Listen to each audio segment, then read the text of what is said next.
Le président actuel veut modifier la Constitution pour son intérêt personnel, alors que le droit ne vise que l'intérêt général. Il est temps de faire comprendre à ce dernier qu'il n'est pas au-dessus des lois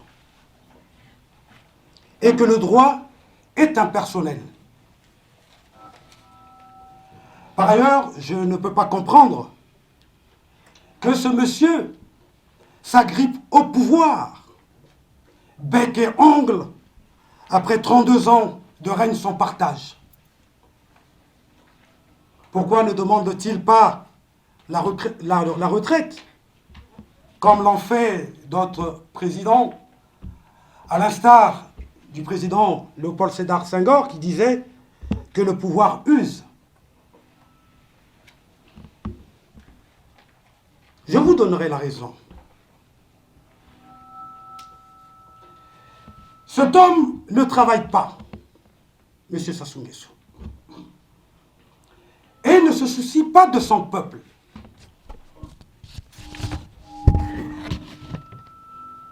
Par conséquent, il ne peut pas être fatigué. Il brasse de l'air, jour après jour et année après année. Après 32 ans de règne sans partage, le bilan que nous laisse ce fainéant est alarmant. Dans mon pays,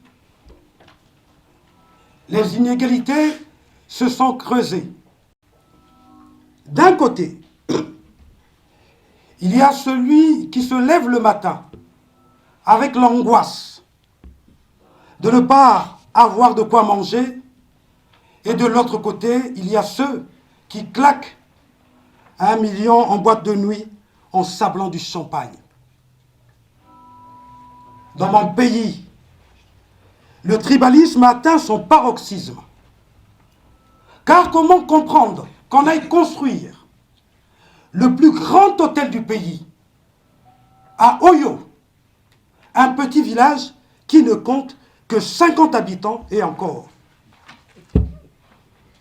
Dans mon pays, la politique sanitaire n'existe pas. Car comment comprendre qu'un pays comme le Congo, qui produit du pétrole et que les premiers soins ne sont même pas gratuits.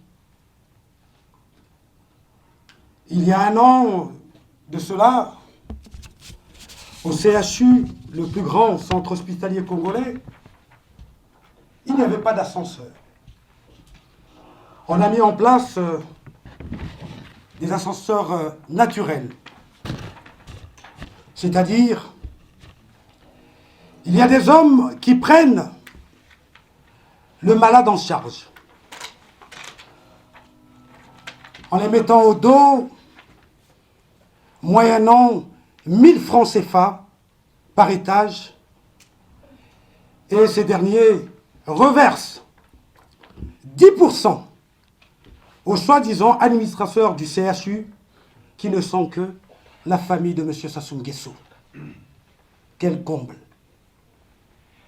Dans mon pays, la politique éducative n'existe pas. Comment comprendre un pays comme le Congo qui produit du bois et que les élèves manquent de table-banc et même le tableau noir? Dans mon pays, la corruption a été institutionnalisée, car les soi-disant hommes de pouvoir thésaurisent, au lieu de laisser l'argent en banque, on les voit se déplacer avec les sacs en polypropylène, ce qu'on appelle communément les nguiri. Ces sacs sont remplis d'argent, on se demande d'où vient cet argent. Existe-t-il des planches à billets au Congo? Est-ce de l'argent ou des imprimés? Dans mon pays, il n'y a plus d'hommes politiques. Il n'y a que des péripatéticiens. Le Congo est le seul pays où les députés font des dons. On se demande si les députés du Congo ont tous des entreprises ou des firmes.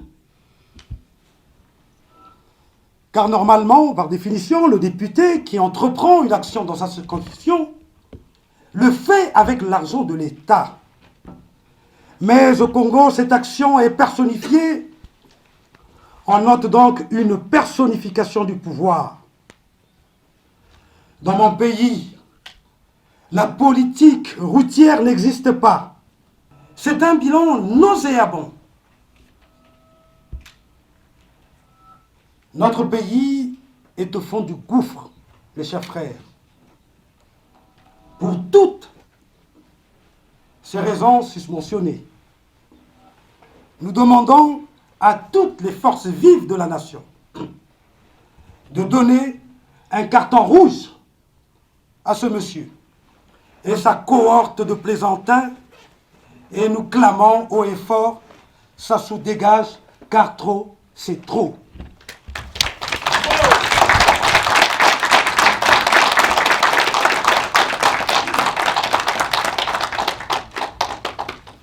Mes chers frères, mes chères sœurs, mettons donc en place une synergie que j'appelle tsunami, qui va dévaster tous ces fossoyeurs pour qu'enfin ce pays que nous aimons tant soit libéré du joug.